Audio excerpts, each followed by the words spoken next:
What's up, everybody? Episode, 26. Parx Sportsbook presents Stick to Hockey Live. Jason Myrtetus, Russ Cohen at Sportsology on Twitter, sportsology.com. It's going to join us in just a second. Tone's takes today and the curious case of Rasmus Ristolian. But let me tell you about Parx before we get to Russ Cohen. Parx Sportsbook, that's where you got to get all your action in. My phone is buzzing like crazy. It's going nuts. But that's where you got to get your action in because you can take advantage of a $500 risk-free bet. Just download the app, sign up, deposit, and your first bet is risk-free up to $500. You don't need a goofy promo code or anything like that. And you can bet on player performances, goals, first to score, exact score, over-unders on points. You can bet on all kinds of stuff, and including, obviously, puck lines, money lines, props, parlays, same-game parlays, live in-game betting. It's all there for you. Just peruse the app. Enjoy it. You can use it for all the college hoops action this month as well. It's obviously a big month to get action in there. So, again, download the Parx Sportsbook app and just deposit, open account, deposit, and you get that first bet risk-free. Tone will give you some good places to put your money as well. He's having a real good season. And make sure you follow Parx on the social media channels at Parx Sportsbook on Twitter, on Instagram, YouTube, and Facebook as well. And there you'll get great content, daily specials, and tons more, including this fine podcast.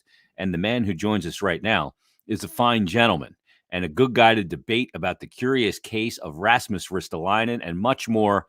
It is Russ Cohen at Sportsology on Twitter, sportsology.com. What's going on, Russell? Hey, Jace. How are you? With you coming on, hold on a sec. We have to have a ceremonial. Let me get my painting knife out, and let's crack the seal here on a 5-hour extra strength 5-hour energy. Oh boy, we're talking Ristolian here out of the gate. I got to get a little jump in my game. If I'm going to go over the boards for a shift, I got to have a little jump. All right, here we go. You ready? I'm going to shoot the whole thing in one shot. L'chaim. There you go. That means to life. Down the hole. There you go. Down the hatch. I was going to, for you, Russ, today. Let me turn on this light a little bit, give you a little more light.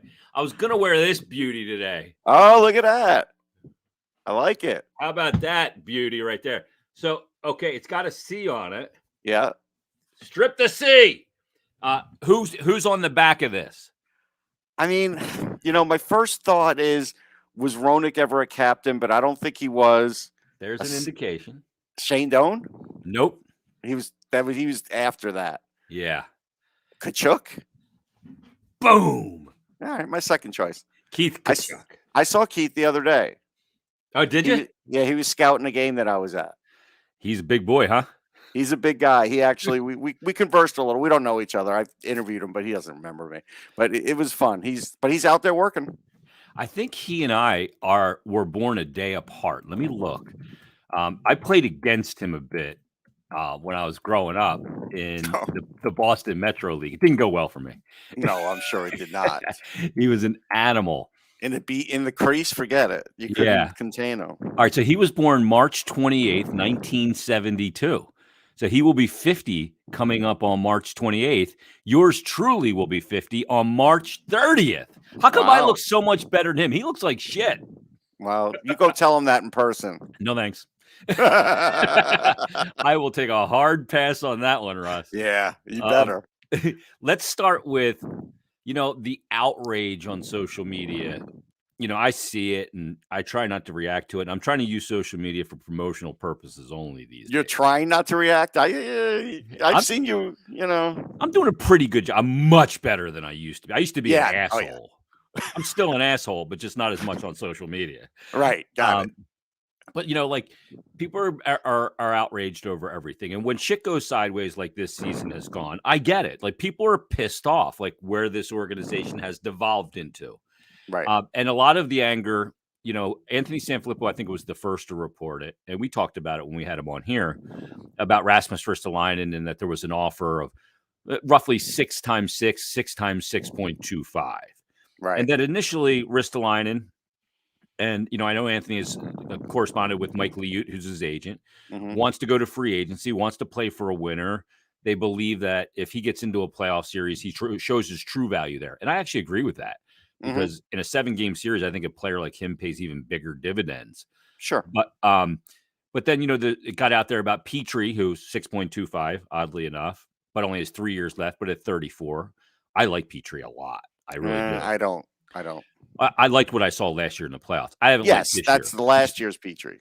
Yeah, well, he's been checked out this year until of late. Actually, he's played pretty well. But he has, but he's not going to get younger. That's my point with that. Yeah, with the totally term. agree. Yeah. Which brings us to the curious case of Rasmus Ristolian. And first of all, at first blush, where do you stand on a 6x6, 6x625 on Ristolian? I could take the deal, and I would definitely take that deal over Petrie because I'm not worried about Ristolian breaking down. He's never really had that issue. I'm not expecting points from him, so that's fine. So even though he had 3 years in a row or 4 years where he had 40, 45. But he's not that guy.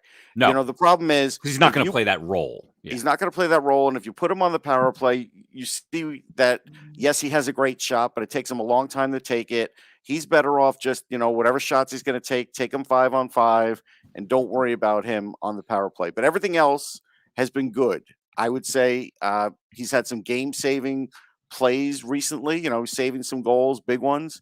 I know everybody wants to point out, oh, look, there was his turnover, like you're a defenseman in the league, you're going to have some, but his physical play has set him apart from other physical defensemen. And so I'm way more anxious to give him that money than a Petrie because the role is different. The role is something that is going to be timeless for this team, no matter how long it takes them to get good. And that's the point of it is, you wouldn't have to worry like, hey, are they making the playoffs next year? Because, I brought this guy on, he's going to be there a while. But again, the issue is, like you said, he's been pretty weird about talking about his contract just in general. Yeah. And I think that he's still kind of burned from Buffalo on that. And so I just, I had a feeling he was just going to go to free agency no matter what, even though I believe he likes it here. But I just feel like they were dead set, against signing with anybody. But I think that's the right offer to give him. I do. Yeah. Because on the open market, Russ, I think he could command a salary that starts with a 7. Oh, I would never pay it, though. I wouldn't. I wouldn't either. To me, there's a tipping point, obviously. When I have a second pair guy. Now, there's a couple reasons why he's going to get that kind of money, why I think 6x6 or 6x625. And I think people aren't considering these couple of elements. And I'm almost going to kind of read from a text exchange I had with a buddy of mine. Okay. And here's what people have to realize. First of all, he is a right shot defenseman, and that's the bit of the unicorn in the NHL. There's not a lot of guys, and that the availability of those players is limited. And most coaches prefer to have a right shot on the right side for obvious reasons because the stick is board side. Although I do want to point out, Mike Babcock 1 year had all lefties on a power play, and it was a pretty good power play. Yeah. We asked him about it when he came in here in Philly. So it's been done. Yeah, it's been absolutely. But the thing that people have to realize is that, okay, open market, he's going to get more money. And then you also have a cost for replacement. So you got to find a right. So Petrie is one of those guys. That's an option, but he's 34. But you also have to look at this element and look at right shot guys and what they are getting paid of late in the NHL. Do we have to look back at that Seth Jones extension, 8 years that kicks in next year? That is an insane number. We have to look at that because it is insane. And that's what happens when you try and trade when you're desperate for something. Yeah. Yeah. Okay. Dougie Hamilton, great player, got $9 million. And Rasmus Ristolian is not Dougie Hamilton, but this is market value. And I mean, look at a player look what Edmonton paid Darnell Nurse, $925 on an 8-year extension. Yeah, it's an overpay next year. Yeah, but the overpay sets the market for right-handed, right-shot defensemen to play. Those guys are top pair. He's not. So obviously he's not in that conversation for that kind of money. He's a second pairing guy. So that sets the market first and foremost. But really where the meat of the argument is, Russ, is the analytics, right? And I'm not saying the analytics on Ristolian are wrong because the numbers are what they are and they're tracked the way they're tracked.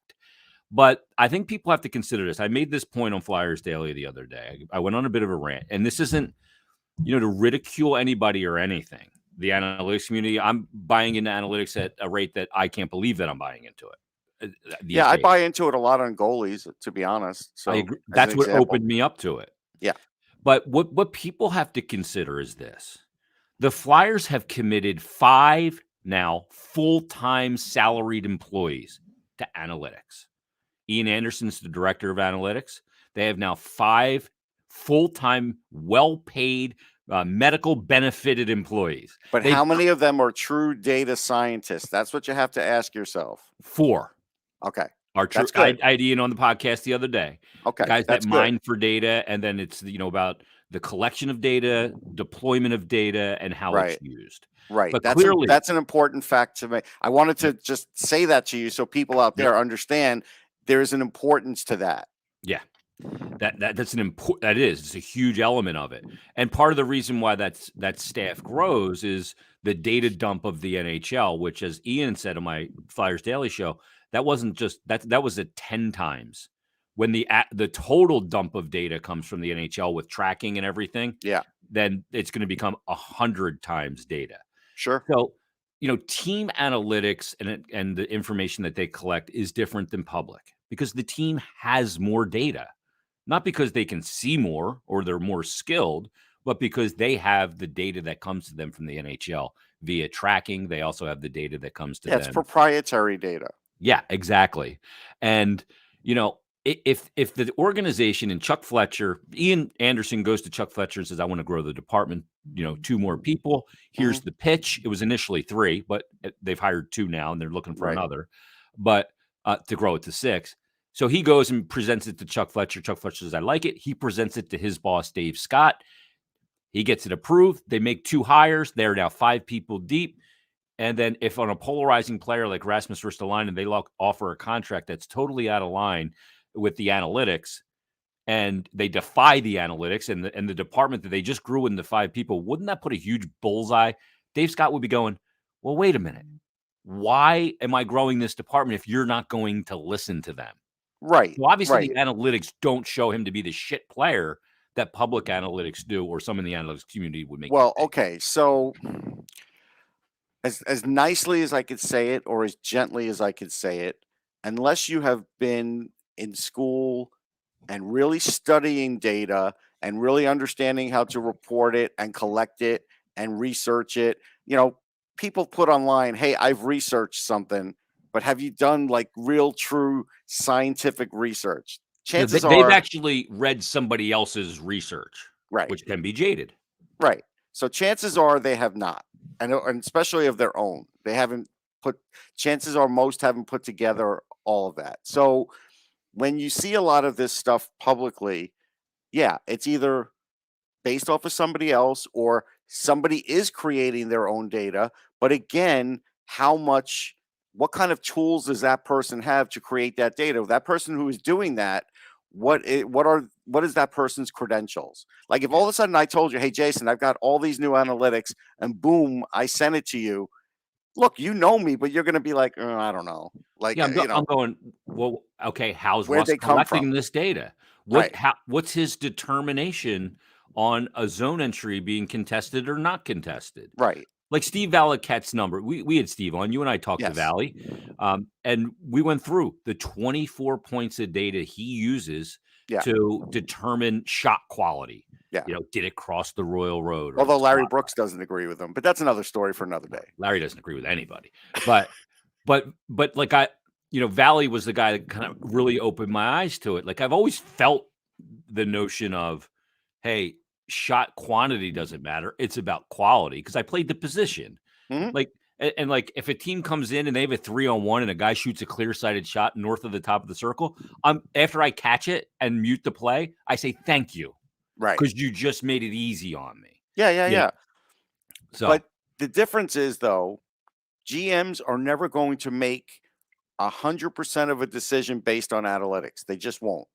And they shouldn't. So it's a percentage. And every GM is going to be different. And every group is going to be different. Some may weight it 30%, some may weight it 40%, some may weight it 50%. I know there are teams that weighted it higher than that, and it's worked for some and it hasn't for others. We also have to kind of remember we're still in the early stages of hockey data. Yeah. We are. And baseball is way ahead of this sport as far as that. Not in anything else. Obviously, I'm pretty disgusted with baseball. But we have to give them credit. Their statistics and their analytics, thanks to Bill James and others, is still ahead of the NHL because they've been doing it longer. Yeah. So I think we also have to remember that. Like, we're in the early stages of this. We're not in the, I don't even, now I could be wrong because I'm not an expert on it, nowhere near it, but I feel like we're not even in the middle stages of this. And I talk to people about it because I'm not the guy who's going to figure it out. So with someone like Ristolainen, we've all seen him play. I think at the end of the day, it's easy to point out the ills of somebody. And online, if you say that he's playing physical and he had some good hits, that's like a trigger for anybody that's been a Sabres fan. So they all of a sudden jump on it and they say, well, tell me something else. And they challenge you to tell you something else. And then even if you tell them something else, they don't want to hear it because that's all they've heard when they were in that market. And so he does a lot of other things. You know what he does also do that probably does not show up very well on analytics? He's made Travis Sanheim a better defenseman because now he didn't have to worry about the defense of his job so much. And all of a sudden, like the last 15, 20 games, the offensive part of his game has really kicked in. That's because of the confidence that guy next to him gave him. Totally agree. I totally agree. It's taken handcuffs off of Sanheim, who's now free to jump in the play. I mean, even the Edmonton game, he had a couple chances. He just pucks rolling on him, just couldn't finish. Yeah. But streaking down that left side on the back door to get a pass or deliver a pass, he's been excellent in that regard. He has. And I do give credit to Ristolainen on that element of it as well. The other thing too, Russ, is this. The Flyers, if you move Ristolainen, the Flyers need more physicality. If you lose him, you're lessening that. And they already need more than they have. And that's a big part of his game. They need more physical players. Right. But I want to point out, when you're saying physical players, you're talking about complete physical players, not a Zach McEwen type. Exactly. Yes. I'm talking about players that create space and accountability and play the game. Like the Flyers have some big guys. Like Sean Couturier is a pretty big guy. Kevin Hayes, big guy. JVR, big guy. They don't play big. JVR definitely doesn't play big. So no. Hayes on rare opportunities will, especially offensively, not much defensively. Couturier will on both ends, but he won't do it every shift, but he does it. So I do think there's some of that. I agree. They need some hitting, right? Yeah. Guys that finish checks. Well, all right. So here's the thing. So this has been a bone of contention with me now. Look, we could all look at what the Flyers are doing, and I still think they're going to wait too long to start really seeing how to develop these guys at the NHL level. And they're waiting sort of until the end of the deadline. And right now they're playing these veterans that a lot of them will not be here. And it's and a lot of it's not going to raise their trade value anymore. Someone like Braun, you could still raise his trade value, but JVR, you can't raise his trade value. He never gets benched, whatever. We can go down the list. Yandel, we know all about Yandel. There's some sort of deal, so you can't ever sit him because of the streak, God forbid. So you look at that. And so like we look at Isaac Ratcliffe, and I think Mike Yeo probably knew he'd be up there on a limited basis. And if he knew that, why in the world were his last couple of games 8 minutes, 7 minutes on that black hole of a fourth line instead of at least on the third line? I get it. He got some power play, but on 5-on-5, they threw him out to the Wolves. And it's like, how is he supposed to even see? How are you supposed to gauge how he's going to be at the NHL level, or at least get some benchmarks for him when you're putting him in those situations? Like the odds were against him. Yeah. And playing on a fourth line and not being a penalty killer like in that Edmonton game, you're not going to see any ice because they had to kill off 5 penalties. Yeah, Patrick Brown led a lot of players with ice time because of the penalty kill, like 3:44 in penalty kill time. Yeah, I mean, there was 6 minutes of PK time in the second period of that game. Yeah.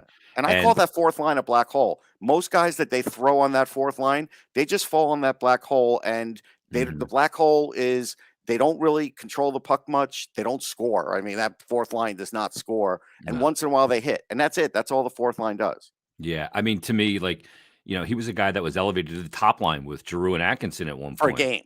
Yeah, for a game. Maybe two. And saw some power play time. And then Obviously, when Farabee came back, that dropped him down, but it shouldn't drop him there. No, it They shouldn't should have drop dropped him him to a to the third basement. line. Yeah. Yeah. Yep. Drop him to a floor down, but not the basement. Because, I mean, at this moment, even if this is not the case, you're basically choosing Max Willman over letting Ratcliffe have a longer run with this team. And I don't understand why, because Max Willman's not going to produce offensively. He skates okay. Sure, he moves the puck okay. He'll get a couple of chances. He usually doesn't bury them. But this guy is your future. Maybe this guy could be a second liner down the line. But you have to, figure out on this run while he was up here what you think he could be, and then tell LePerrier, this is what we want him to work on, and you're going to do that because he's very important to us. Now, I don't know where that stands. Yeah, and to me, let him make the mistakes. You got to make the mistakes at the NHL level. It's part of it. And it doesn't matter. It's not going to hurt the season. No, you have this almost free pass to fuck up. Yes. For lack of a better term, right? The same thing goes with Ross. Let me ask you this question, Russ, because you've been a prospect guy. You're about development. I mean, you are plugged in as much as anybody in North America. Do they get players ready to go to the NHL, and that's where there's been a problem once they get to the NHL? Because, I look at the arc of Travis Konechny. I mean, that was his slam dunk of an arc of development from draft through juniors through the whole thing to the NHL. Same thing with, Provorov was pretty quick, obviously, but look at, Farabee was done well, went to BU, spent some time in the American League, didn't make the team out of camp. You look at some of these players and, the arc of development to get to the Flyers has been really good. But the problem is there's been erratic play and regression at too high a level at the NHL than there should be. Right. And so, that's when you look at that. Most times you would say, hey, a guy was rushed, but you make a good point with Konechny. I didn't feel like he was rushed. And for a couple of years, he was scoring at the peak you would expect him to score at. So clearly something else has gone south in his game. That's when it's up to the guys at the NHL level to fix it. And the player coach him too. Through it, right? Coach him through it. And the player too. To be fair, actually, last game, I saw Konechny when he lost the puck in a corner in the offensive zone, just instead of being like a bulldog and trying to go get it back, he just kind of pulled up and was like, I'll get it if it comes back around. Yeah. And, that complete battle of his isn't there all the time now where it used to be. And so that's not on anybody's development cycle. That's on the player, but the coach has to tell the player. And if the player doesn't listen to the coach, then this is the biggest problem that Mike Yeo has. And we interviewed someone from Minnesota, and he had the problem there too, because I kind of remembered it, but now I'm seeing it again. He doesn't bench veterans. Yeah. He doesn't bench underperforming veterans. He won't do it. Dean Evason's doing it in Minnesota, and it's working. He won't do it. He'll bench the young guys. He has no problem benching the It's an AV mindset too. AV did the same thing.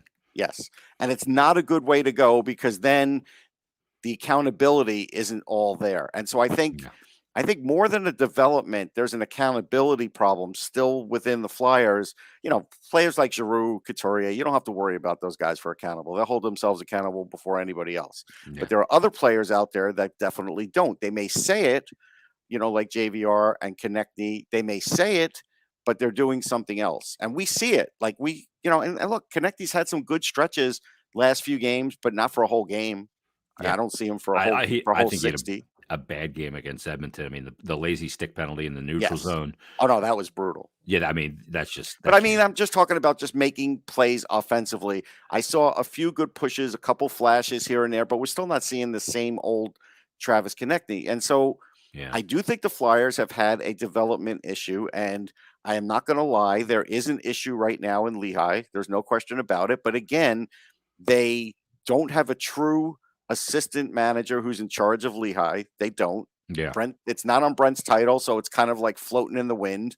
They need to nail that down at some point, because even Danny Briere doesn't have that in his title, so you don't know if he's going to oversee that. Yeah. They need to add more layers. They could add another goaltending personnel. There are teams that have more than two now. They have two. So, everybody thinks the Flyers are kind of all stocked up here, and they're not. And it's showing in Lehigh, and it's hurting them in Lehigh. NHL. When you see Ratcliffe producing more and and doing better at the NHL level than the AHL level, you know there's an issue now. That's not to say everybody's not developing down there. There's a few that are, but there's not enough. Yeah.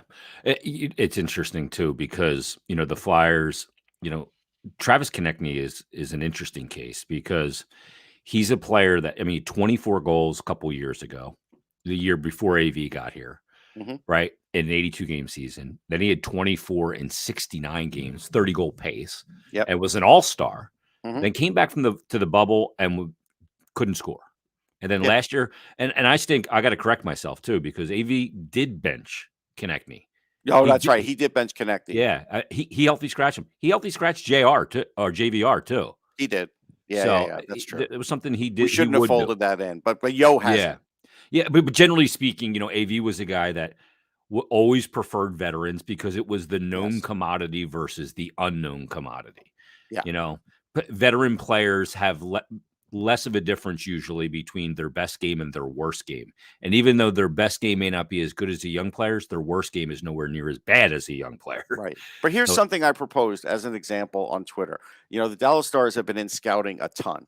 So clearly they're either interested in Giroux, Braun, or maybe even Konechny. Because again, they're on that cusp of being a playoff team. Yeah. And I would offer them Konechny. And I know Gurianov has sort of fallen out of favor with him a little. He had a 20-goal year a couple of years ago. He's super fast. He's big.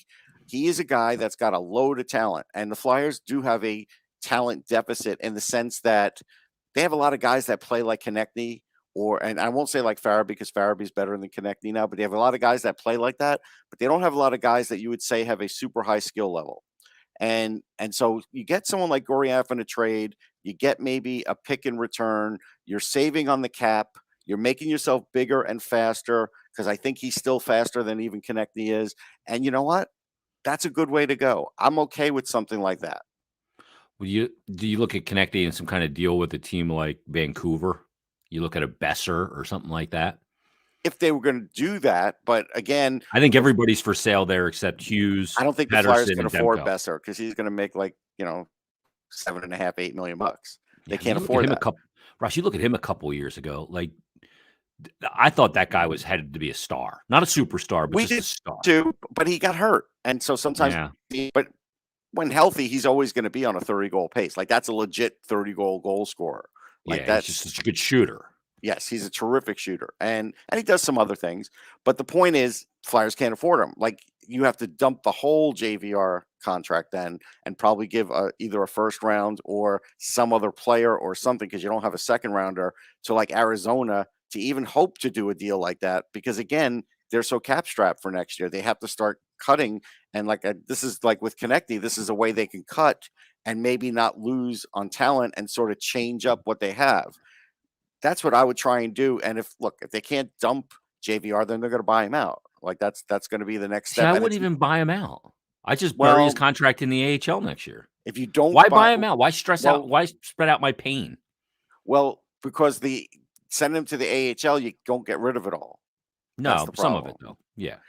And that's so you're better off buying him out and getting the cap savings, I believe. You could double check me. I believe it's bigger than if you buy him out than if you send him to the AHL. Yeah. But it's not great either way. Yeah. It's because he has a signing bonus, a hefty signing bonus, and that's what screws things up.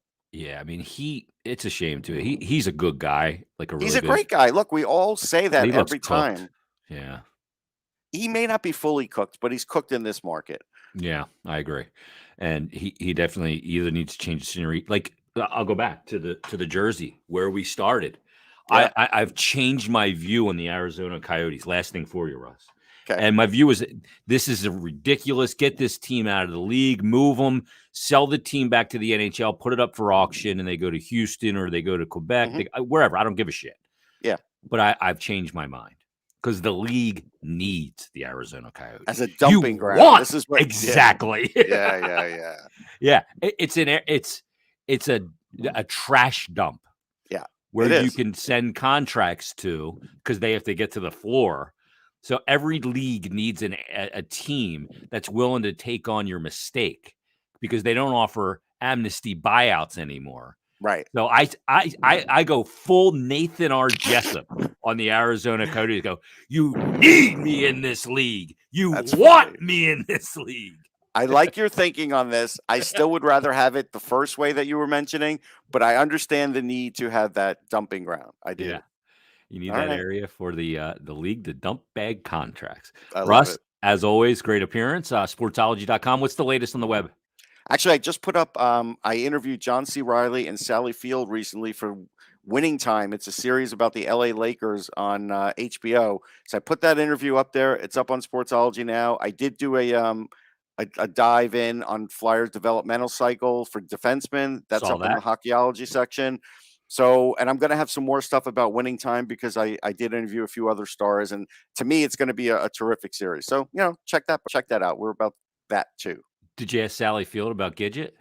No, we didn't go into that. Oh, I she was wasn't so going to hot do in that. Gidget. Hey, listen, we all watched it. Okay. If you're of a certain age, like we are, we all watched it. But you know what? She's still great. She's great in this, and she's a really good person. She had a lot of fun with the interview. John C. Riley, he really responded to a question I gave him about Jerry Buss being smarmy. He loved the word smarmy that I used it. So we had fun. It was a fun time. Those people who worked on that series, and looks like it's going 2 seasons at least, so that they had fun. Awesome. So that's a great thing. So check out all the Russ's work at sportsology.com. Give him a follow on Twitter at Sportsology. And you can go to EP Ringside too, where I literally just put up an article on Shane Wright, who's going to be the first overall in this draft. You could pretty much count on that. And also Brad Lambert, who's an interesting, and that's somebody that the Flyers may have their eyes on. So yeah. Well, they could end up with Shane Wright, too. You never know. They're in that Never mix. know. Russ, thanks for doing this, man. We'll talk. Okay. See you, Jace. There he is, Russ Cohen at Sportsology on Twitter, sportsology.com. How about him? Landed an interview with Sally Field. Not bad. Russ getting the job done. Before we get to Tone's Takes, let me tell you about Parx Sportsbook. Download the app and just download it. Check it out. Check out all the different things you can bet on. Check out the different ways you can get in on the action. Tone's going to give you some plays. And just open up an account, deposit, and your first bet risk-free up to $500. It's that simple. There's no promo required. So, again, just go to the Apple iOS store or the App Store on your Android, whatever it is, and check it all out. Or go to parxcasino.com/PA. And make sure you just open an account, deposit, and get that first bet risk-free up to $500. And make sure you follow Parx on the social channels. I mean, we are pumping out so much great content. And I'm not just talking about Stick to Hockey Live or the OGs podcast, which are obviously great. But also with Natalie and Sam and Matt Alba and everybody. Great content there, daily specials, and tons more. So it's well worth your follow on Twitter at Parx Sportsbook, Parx Sportsbook. Also follow them on Instagram, YouTube, and Facebook as well. And you'll just get great content and great information and all kinds of great stuff. So again, download the app, open an account, deposit, first bet risk-free up to $500, and make sure you follow them on the social channels. Let's do a little something right now. We do it every Thursday. It's a little something we call Tone's Take.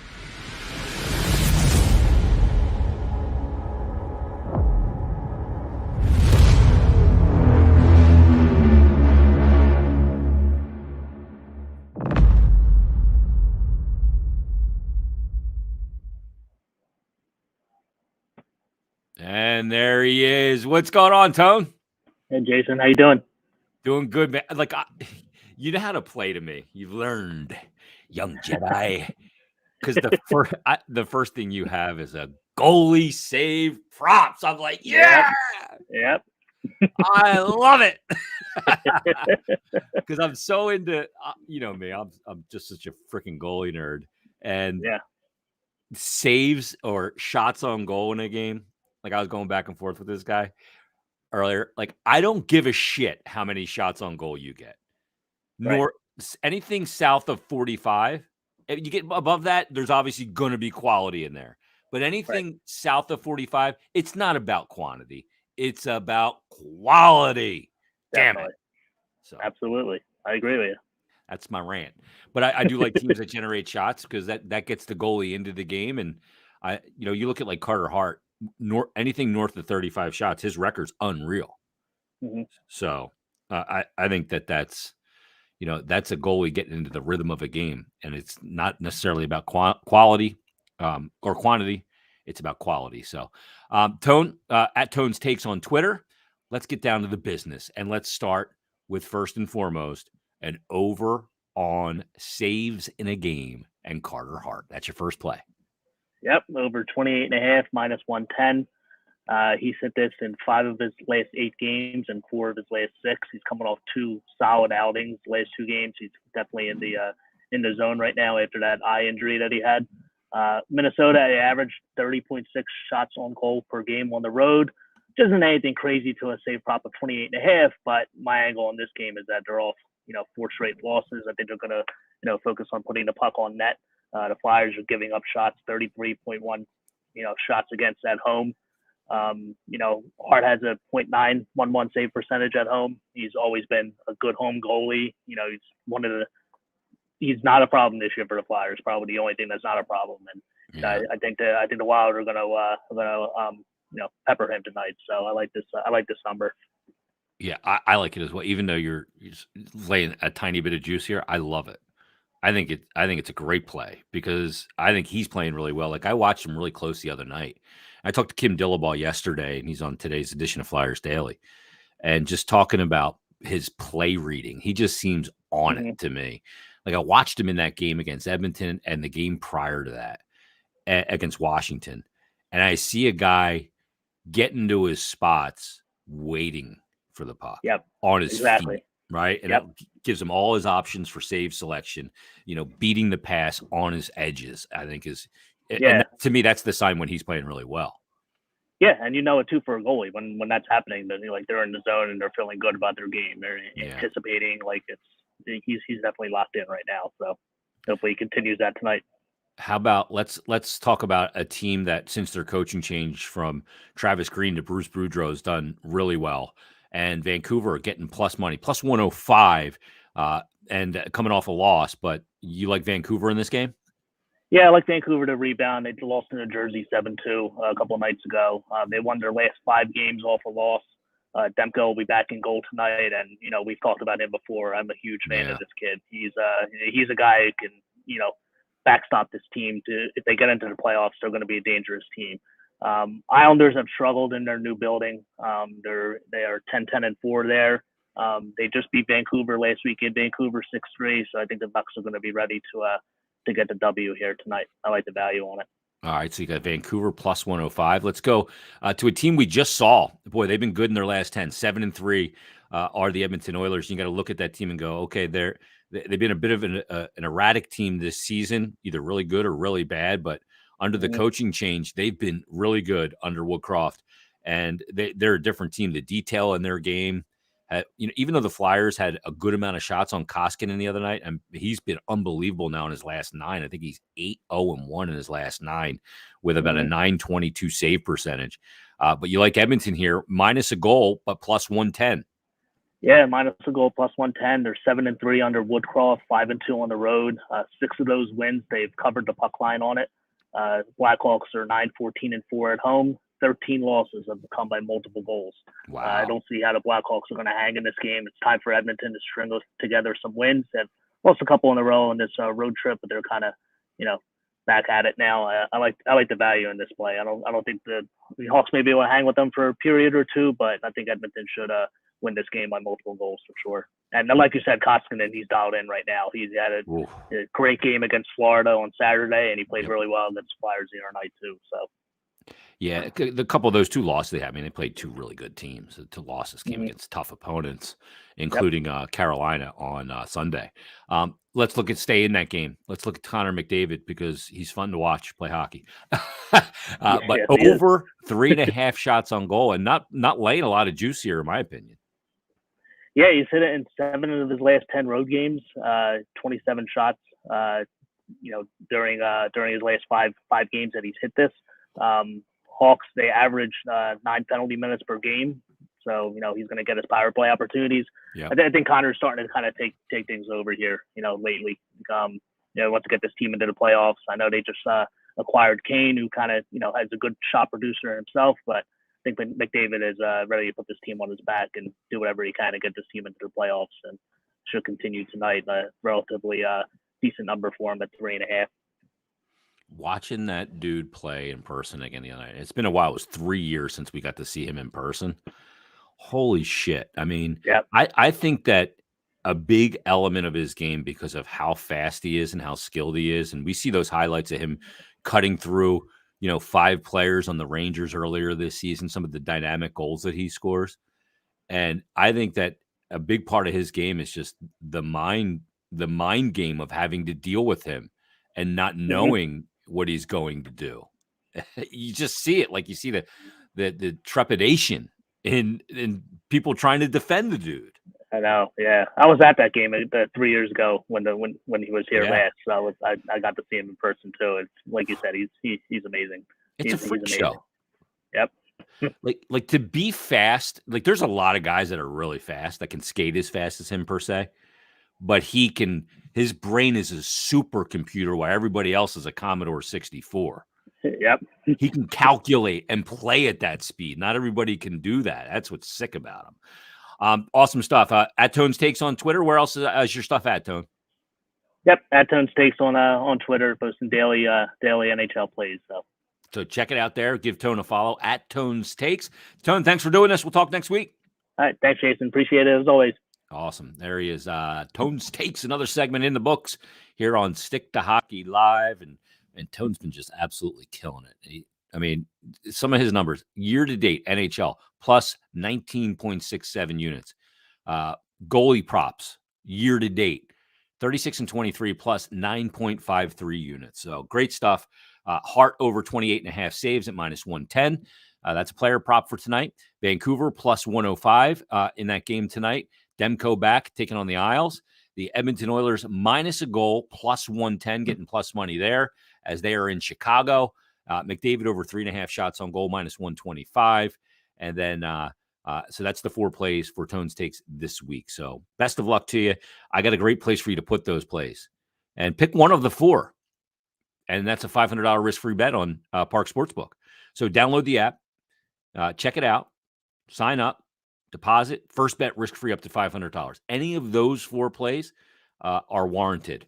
The one I like the most, oddly enough, there's 2 actually. I really like Hart over 28.5 saves at minus 110. But I also really like Edmonton minus 1 plus 110. I'm going to get plus money there. Risk-free bet up to $500. So again, then just download the app, open up an account, deposit, and your first bet will be risk-free up to $500. You do not have to put any kind of promo code in. So it's real simple to use. And make sure you follow Parx and all the social channels at Parx Sportsbook on Twitter. I'll also follow them on Instagram, Facebook, and YouTube. There you'll get daily content, great specials, and tons more. And, the other thing, you got obviously the college hoops coming up, and you can bet on all that stuff in the tournament. You have player performances, you have live in-game betting, same-game parlays, props, money lines, teaser. It's all there for you. If you haven't gotten into checking it out, you're going to see all the different things you can bet. Exact score, first to score, all that stuff is all on there for you. Point totals for players. It's a lot of fun. So make sure you check it out. Shot totals, obviously, which we just talked about, and save totals for Hart at 28.5. So get the Parx Sportsbook app, and you will not be disappointed, and take advantage of the $500 risk-free bet. All right, that's going to put a wrap on another edition of Parx Sportsbook Presents Stick to Hockey Live, and we're going to dress it up come Monday. I'm not going to get dressed up. This is as dressed up as I get with my ping long sleeve on.